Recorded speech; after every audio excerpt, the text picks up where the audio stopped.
78માં સ્વાતંત્ર્ય પર્વની ગાંધીનગર કમલક ખાતે ધામધૂમથી ઉજવણી કરવામાં આવી રહી છે। અત્યારે મોટી સંખ્યામાં લોકો આ ઉજવણીમાં જોડાયા હતા। સૌએ સાથે મળીને દેશની આઝાદી માટે શહીદ થયેલા મહાપુરુષોને વંદન કર્યા હતા। આ અંગે રજની પટેલે કોંગ્રેસ પર આક્ષેપ કર્યા હતા અને તેમણે કહ્યું હતું કે સ્વાતંત્ર્ય પર્વ નિમિત્તે હર ઘર તિરંગા યાત્રા નીકળી હતી। 14,000થી વધુ ગામડાઓમાં આ યાત્રા નીકળી હતી, જેમાં મોટી સંખ્યામાં લોકો જોડાયા હતા। તિરંગા યાત્રામાં વિક્ષેપ કરવો એ કોંગ્રેસની માનસિકતા છે। કોંગ્રેસ ન્યાય યાત્રાની નિષ્ફળતા છુપાવવામાં વિક્ષેપ કરવાનો પ્રયાસ કરી રહી છે, જે નિંદનીય છે।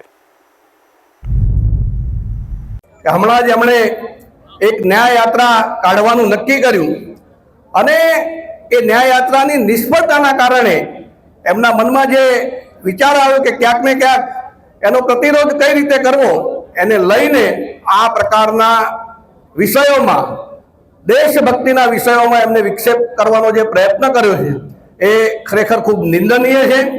એમને કરવા માટે ઘણા કામો છે। આ દેશને આગળ લઈ જવા માટે, સહયોગી બનવા માટે અનેક વિષયો છે, પરંતુ ફક્ત અને ફક્ત આવા બધા વિષયો ઉપર રાજનીતિ કરવાનું એમને જે વર્ષોથી ચાલ્યું આવ્યું છે એ જ દિશામાં આગળ વધી રહ્યા છે, એ નિંદનીય છે।